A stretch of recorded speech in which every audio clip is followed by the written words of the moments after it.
Hey, what's going on, guys? Welcome back to the channel. I thought I'd do a real quick video. I couldn't find anything online, or at least not a whole lot, as far as what was involved in changing the water pump in a 6.7 liter Super Duty. A lot of the pictures showed the whole front of the truck completely torn down. I'm like, man, that is not a job for me, considering I don't have a ton of experience working with diesels. But I figured, what the hell, I don't want to spend the money to pay someone. So I'm assuming a lot of people are in the same boat. So let me show you exactly what I did, how far I took it to do. Basically, the goal was to do the bare minimum as far as removing things. As you can clearly see, the front of the truck is still attached. It isn't completely ripped down. Radiator's still in here. You know, factory manifold, aftermarket cold pipe. Didn't even take this part of it off. Just pulled the actual piping out. Power steering thing is still, the tank here is still connected. It's just not connected to the shroud. I've seen in other people's videos where this has to go. The alternator and your pump down here, didn't have to take those out. The wiring loom, connector, holder, whatever you want to call it, that's, damn, focus, come on.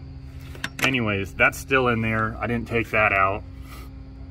As you can see, it's out. Couple electrical connectors on the front there. I didn't even pull this out entirely.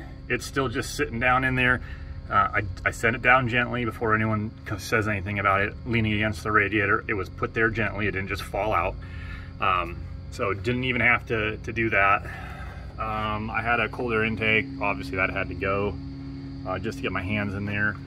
Secondary cooling system tank is still in place, although to get the shroud up and out, I did have to disconnect these two lines, but since that the fluid needed to be changed out anyways, I figured why not. I did disconnect this just to give me a little bit of access to some bolts that were underneath. And then the lower hose, there was two pumps at the very bottom of the water pump, two bolts that were hard to get to with the lower radiator hose in place. So I did disconnect it at the motor side, but otherwise that hose is still in place. I didn't completely take it out. Maybe if you have smaller hands than me or a better set of tools than I do, you might not even have to disconnect that lower hose. So just want to show you how little you have to take out to actually do this job.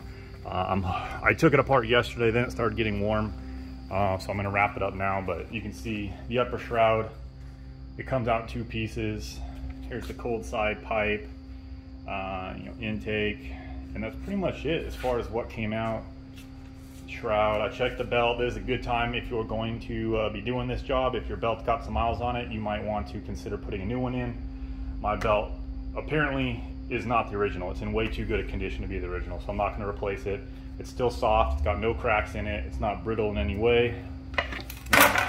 Here's the old pump. It doesn't look terrible, but it was leaking like crazy. One thing I will point out is you can see this gasket's almost completely flush with the top. There's the other pump. You can see it sticks up quite a bit, so I'm happy to have a new gasket in there. I mean, it was leaking through the shaft itself, so it's not that gasket failed. It was still sealing. But anyways, just thought I would make a quick video to show you how little you have to take apart if you do have to change out the water pump.